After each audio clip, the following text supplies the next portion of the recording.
Smudging has been described as praying with smoke. Traditionally, a ceremony practiced by some indigenous cultures. It is a means to create sacred space. Smudging can be done alone or with others, and everyone is welcome. Sacred medicines, which I have some here, cedar, sage, sweetgrass, fungus, or tobacco, are burned often in a shell. This is not an abalone shell, but it is a shell, on a rock or in other containers. I have a little brochure over there. Those are handouts over there for you. Normally, I prefer to give everyone an opportunity to smudge, but in this environment, we don't want the sprinklers to go off. And sometimes what we do is we have it outside. We just go outside, although outside's not that far from here, but it was raining earlier today. So what I did, and you don't actually have to light the smudge. Some people really like the smoke and some just hardly any smoke. But you can still smudge without lighting it. And that's why, I don't know if you can smell this, this is instant smudge spray, all natural. So this is, and I didn't spray it around because some people have allergies, but you're free to come up later and just kind of take a little whiff of that in case you've never smelled smudge. And you're free later to open these bags and smell some of these medicines.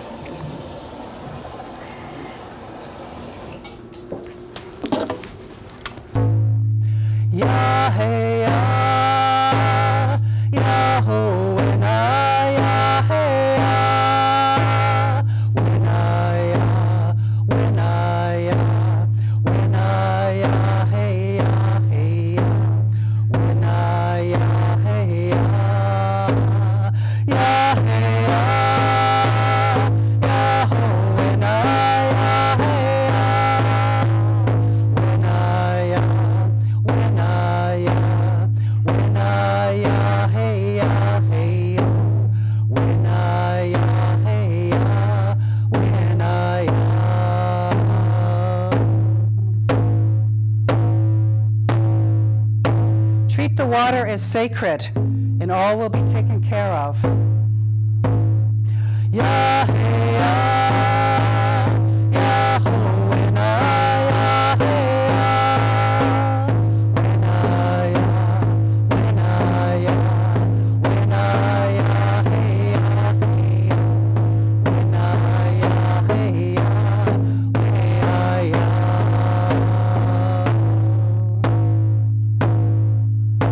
Treat the water as sacred, and all will be taken care of.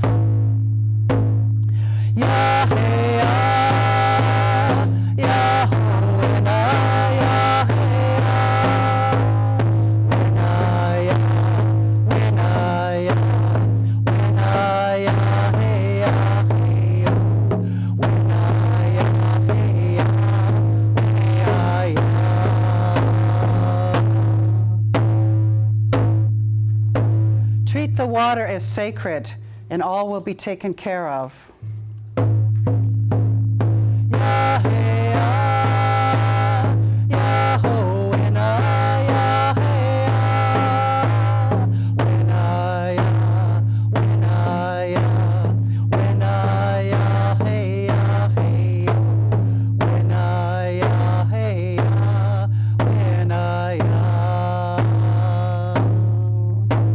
Treat the water as sacred, and all will be taken care of.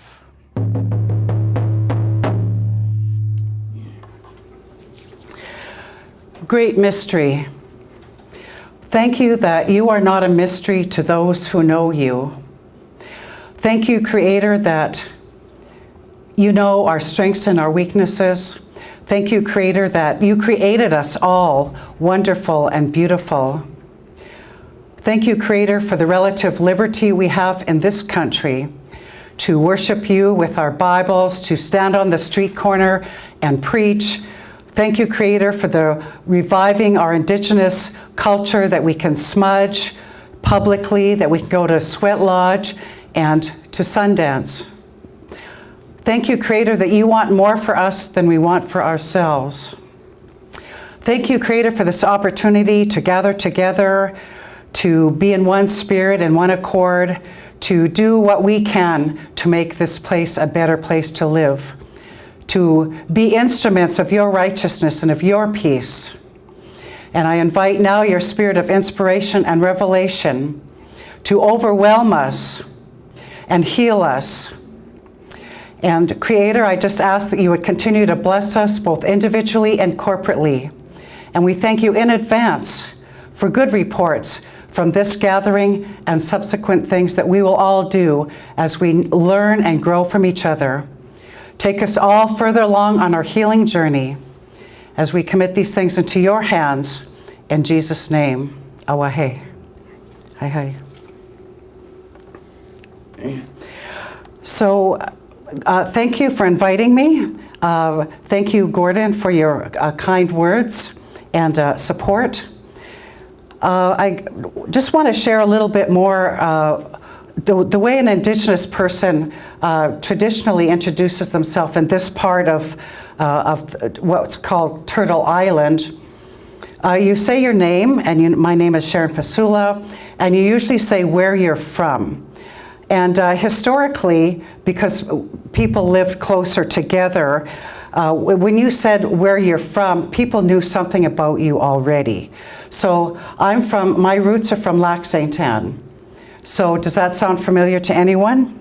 Okay, good. So now you would know at least a little something about me, because that's part of my roots. So on my mother's side, I'm Nihiao Métis. The word Nihiao, if you've never heard that before, that's what the Cree people call themselves. That's the actual Cree language. The term Cree is actually, I think, an English word or a French word that was given to the Cree people. So I define myself as Nihiao Métis because Métis, as Nolan said earlier, it's mixed blood, or somebody said earlier. Métis is a mixed blood person. So I'm Métis on my mother's side. Both of her parents were Métis, and I remember going to pilgrimage when I was young, and that's a whole other story. On my dad's side, I have evidence that I'm Jewish, and my dad never talked about it, never confessed that, and I had to find out a little bit on my own about that. In fact, I just recently sent my DNA and my spit to 23andMe to find out if there's something there. So that'll be interesting. And so my choice of spirituality is I walk in the Jesus way, as you heard in my prayer. And I walk in the Jesus way in the Anglican tradition. And that's why I work at with the Anglican Diocese, the Church of England. Church of England. Well, which it is. One time, just with some Indigenous people one time, and I was telling them where I work and what I do, and one First Nations woman said, "Oh, the head of your church is the Queen." And it just kind of took me back, because I'd never heard that before. I'm not cradle Anglican, as they say. And I thought about it, I thought, yeah, you're right. And I thought, how sad is that the only thing, this woman knows about the church is that the Queen is the head, and not Christ. I thought, we've got some work to do there. So anyway, that's how, when a lens people have. So also in terms of my spirituality, I do, the way I call it is answer the call of my genetics.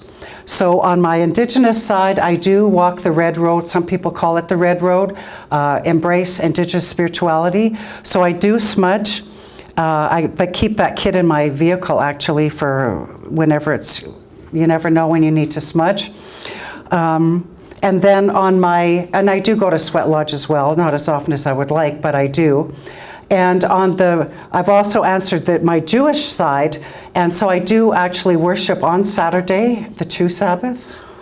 That's kind of a joke, but not really. In Edmonton with Messianic Jewish congregation. So all of that keeps me pretty busy, but I still need help. So that's a little more about me and who I am. And I was raised urban. And, you know, my story is fairly similar to a lot of urban Indigenous people. My mother didn't raise me. You know, in those days, nobody said, this is your culture. You know, in those days, my mother just wanted us to get enough education to get a good job and be mainstream, right? And they were quite successful, actually. But when I learned more about my Métis culture after I graduated from the University of Alberta in 1991, I joined the Métis Nation of Alberta. And like academically, you know, at a mental level, learned more about my culture. And the more I learned about the Métis culture, the more whole I felt as a person. It's kind of hard to explain. So that's part of my story. And like I say, many urban people, that's their story too, because you know, parents, of course, want their children to do well. And I'm not visibly Indigenous to most people. You know, I do enjoy white privilege, but I have many friends, and even my relatives. If you saw them, you would know that I'm Cree. And I've actually had the odd person come up to me and say, you're Cree, aren't you? Of course, it's a Native person. And I say, yeah, you know, and I'm kind of proud of that they recognize that. They can see that in me. If I was 30 pounds lighter, you'd notice the high cheekbones more.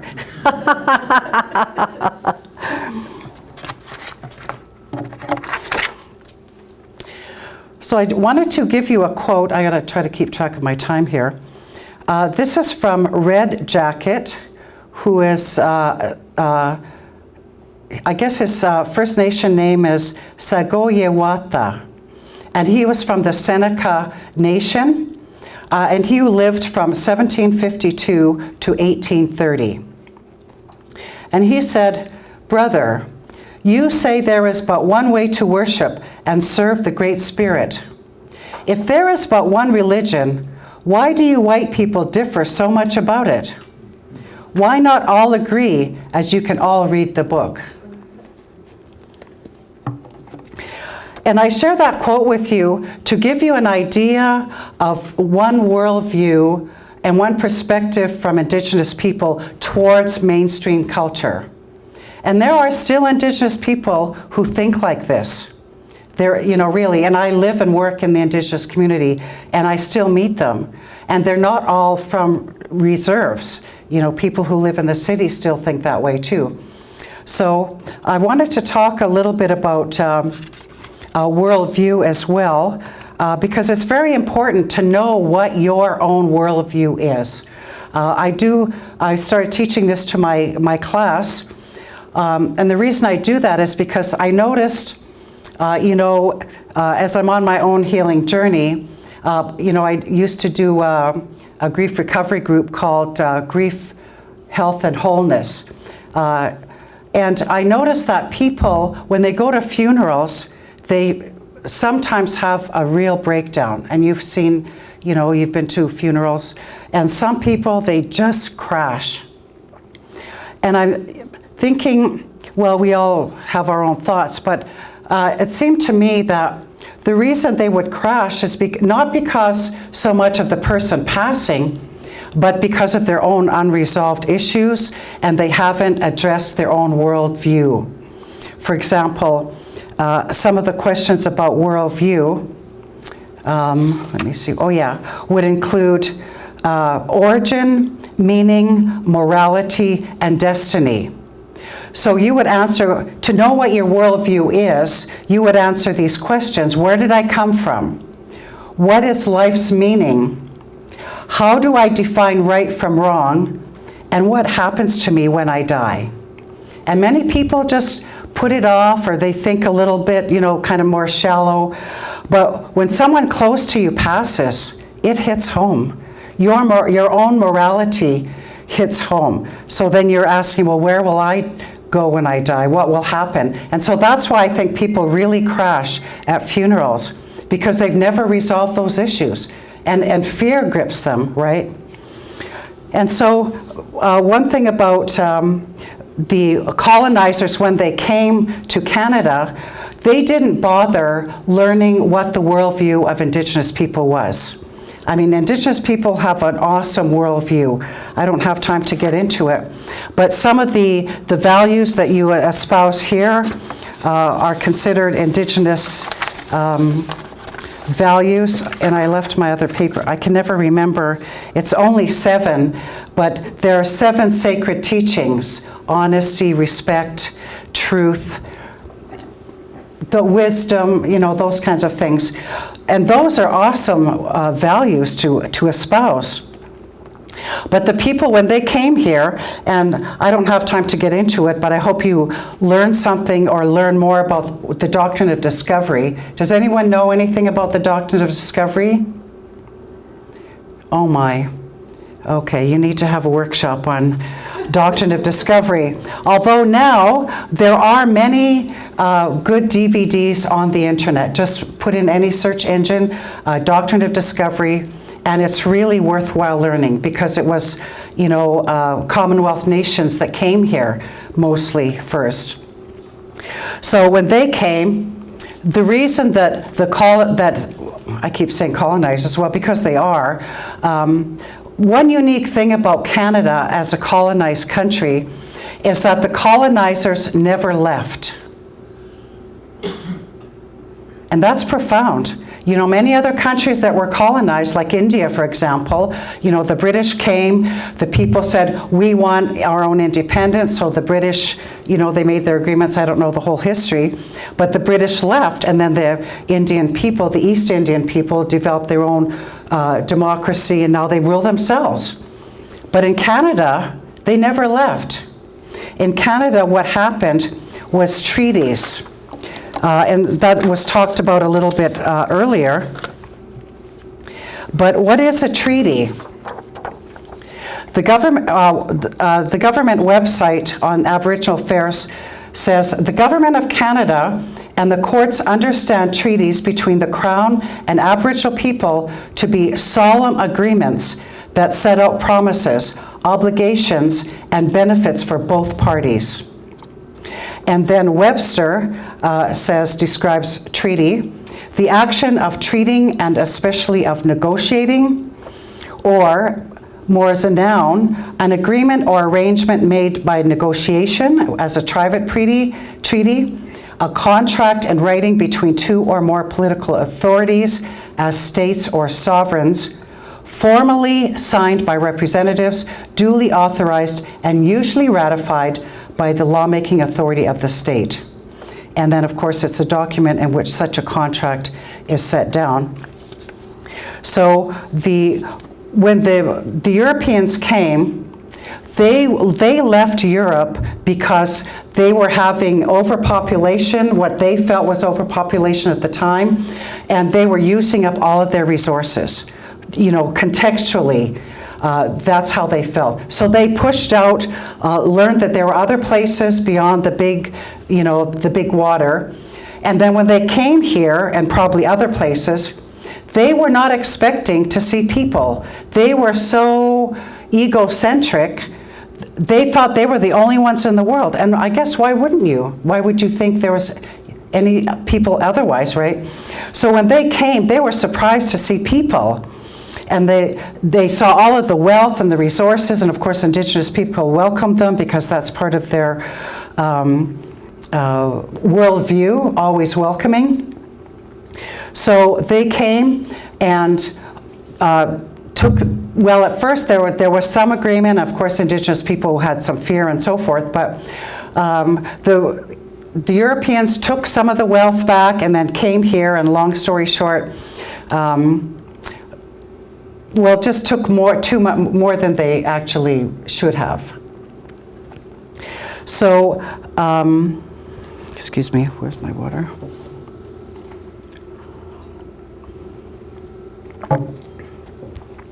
So they came, and the only way that they could justify taking the resources without consulting the Indigenous people was to, and this is a big whole history, but there were papal bulls, Rome got involved. There are 5 countries, European countries, that decided to make this thing called the Doctrine of Discovery.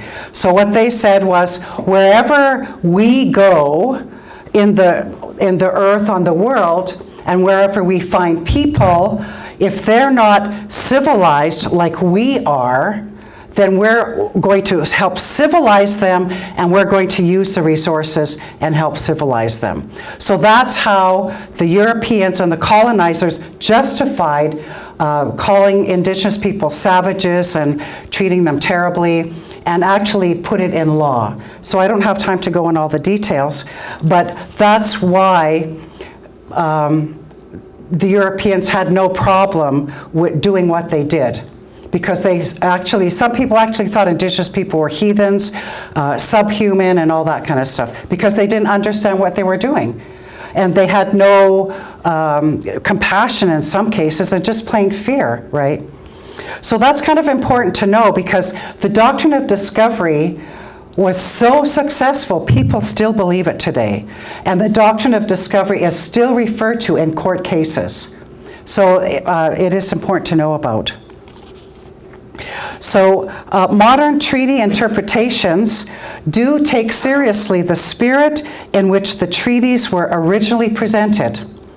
They are regarded as key documents defining the relationship between Indigenous people, the government, and the people of Canada, as much enforced today as the day they were signed.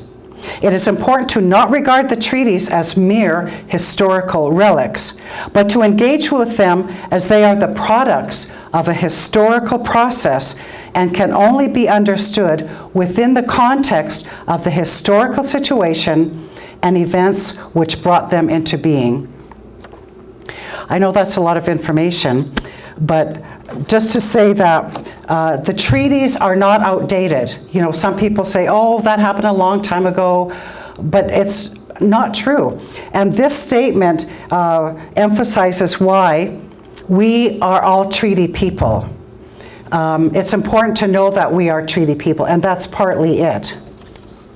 Another thing about treaties is that there were 3 parties present when they signed the treaties.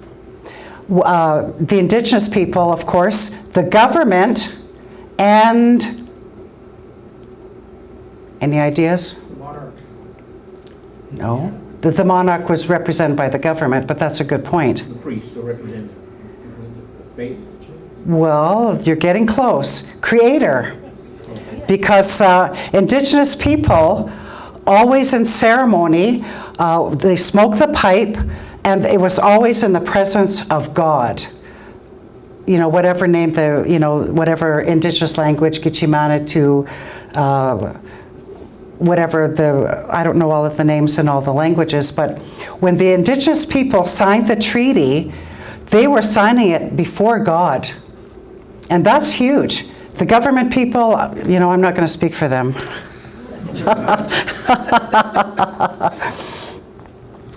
Treaties, also important to know, are about relationships. They're not just a form of covenant or contract that lives in perpetuity. They are agreements of honor and respect that define the relationship between First Nations and the Government of Canada.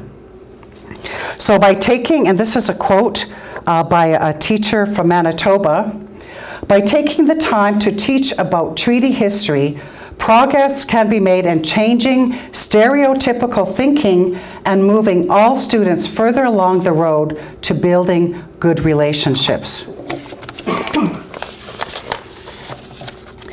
So what is a treaty again? Just more simply put, a formal agreement negotiated between 2 or more sovereign nations. What additions to Treaty 6 did the First Nations leaders ask for, not recognized in earlier treaties? And this is again going in, don't have time to go into the history, but Treaty 6, which I did bring a copy of over there, and you're free to help yourself to those. Medical care are also called the medicine chest, which is medical care, and relief in times of famine and pestilence. That's included in Treaty 6. And you have to ask yourself, are those being honored? Well, they're not, as Nolan talked about earlier. But another important thing to know about Treaty 6, because somebody asked about, is it just inferring the Indigenous people have a responsibility. Yes. So what benefits did the newcomers receive through Treaty 6? Newcomers would receive a peaceful coexistence with First Nations people, access to lands for settlement, farming, railways, and future industrial development. So that was a benefit that newcomers have. And so newcomers that come even today, that's the benefit they have is through Treaty 6. So they also have a relationship because they are treaty people as well. And another point that most people don't think about, when the government signs something, that's you. It might as well be your name. Your name is under there. So when the government signed those treaties, that was for all Canadians. Anyone who lives here, who steps foot on this country, is responsible. So how long do the treaties last? The spirit, intent, and provisions of the treaties last forever. As long as the sun shines, the grass grows, and the rivers flow. That's forever. And I'm not going to get into theology about when the world ends and all that kind of stuff. So I'm not sure how my time is. You're good. I'm good? Okay, I'll mention one thing about, let's see. Oh yeah, I wanted to say that, just talking about education in school, the aim of religious education in school is knowledge conveying a sense of the nature of Christianity and how Christians are trying to live their lives. Because this country was once known as a Christian nation, it's not anymore, even though we have in our preamble that this government recognizes God and the rule of law. So, I mean, at least that's there. Should we keep promoting Indigenous language for their children to learn their culture through the language? And I'm learning a little bit about Cree. I don't learn languages very easy, so it's a lot of work for me, but what I'm learning about the language, it's huge. It speaks so much about the worldview of the people. So learning the culture is important, not just because it's an Indigenous language, but because the worldview embedded in the language is awesome. And that's why, I used to wonder, why have Indigenous people not gathered together and just killed off all the white people? Like, I'm serious. I get angry sometimes at the injustice, and they're just blatant about it. You're an Indian, you're good for nothing. And people just say that without any conscience. And I used to wonder, like, what is the matter with the Native people? Why don't you rise up and, we do hear about some blockades and, a little bit of violence, but it's because of the treaties. They're honoring the treaties. And that's phenomenal, that in spite of being continually oppressed, they're still honoring the treaties, not even just intellectually, but it's in the nature.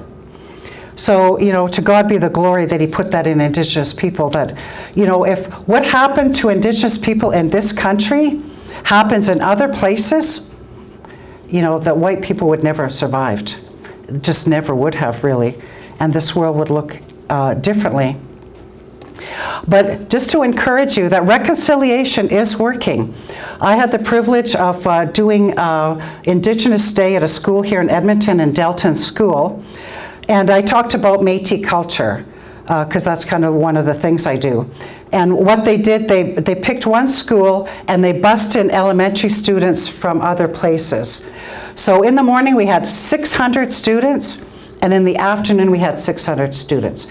So what they did was we had 6 teepees and then different stations all around, and they would spend about 15-20 minutes in each station learning about Indigenous culture. So like I said, I talked about the Métis, and when I do a presentation about the Métis, I share things that nobody else does. And I've heard many presentations about the Métis, and nobody talks about the spirituality. So because I think I have time, I'm going to tell you. The Métis, without going into the background of how the Métis came about, maybe I'm hoping you know that already, But historically, the Métis were Protestant because the fathers were English-speaking, and the Métis people also are Roman Catholic because some of the like Nolan mentioned, it would be the French fathers marrying the native women, and they would speak French and be Roman Catholic. So that's why Métis people still are, well, both of those, but still Métis people do also practice Indigenous spirituality. And not every Métis person will acknowledge that, especially the Métis Nation. They just don't even go there. But I think it's important to know that Métis peoples do still follow their genetics, or, you know, as I talked about before. So I had 4 classes in the morning. It was quite challenging, actually, all elementary students, but they were, for the most part, well behaved. So, and I told them about smudging too, because I think it's important for them to know about smudging. And I had smudged, they put me in a teepee, which I loved. So I smudged in the teepee before the first group came. So you could still smell and I used fungus because I like fungus. So you could still smell it. So they come in, and one of the students said, "I smell smudge." And I thought, yes, that's awesome. And I said, yeah, that's right, I did smudge. So then I share, you know, about the spirituality and the smudge, show them, pass around the medicines. So then they went. Another group came, and I'm talking about smudging again. And this one, I think he was a grade 4 student, beautiful First Nations boy, and he sat right at the front. And he said, "My dad does that. We do that at home." And I thought, oh, wow, do you? That's awesome. So I was able to affirm as an adult and somebody who was a presenter, you know, at this big thing, that your culture and your spirituality is valid, and it's a good thing. And it was just so awesome. And then another class came, and a gal, she just came right up to me and just hugged me. And that was so affirming for me that what I was doing was good. So when I shared this with my sister, she said how wonderful it was for those students to have you affirm their spirituality and their identity. Because as you know, I'm guessing the motto for residential school was kill the Indian in the child. And so now what our job is through reconciliation, we can't put the Indian back in the child, but we can create sacred space, creating smudge and giving language back and letting the spirit, because it's the spirit that will revive the culture in our spirits and in our hearts. So I'll just close with a little drum song.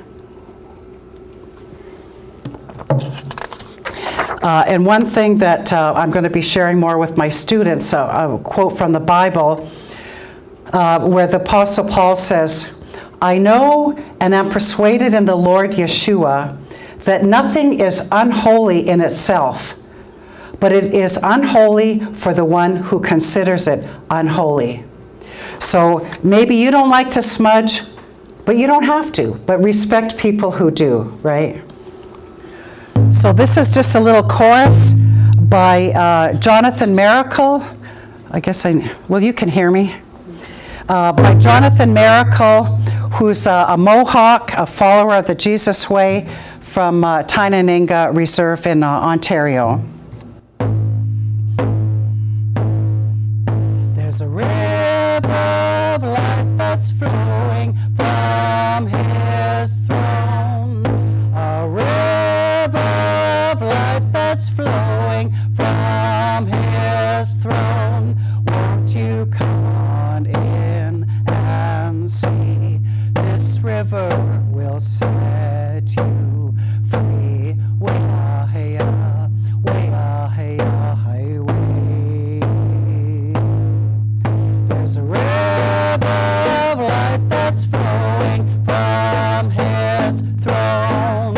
A river of life that's flowing from his throne. Won't you come on in and see? This river will set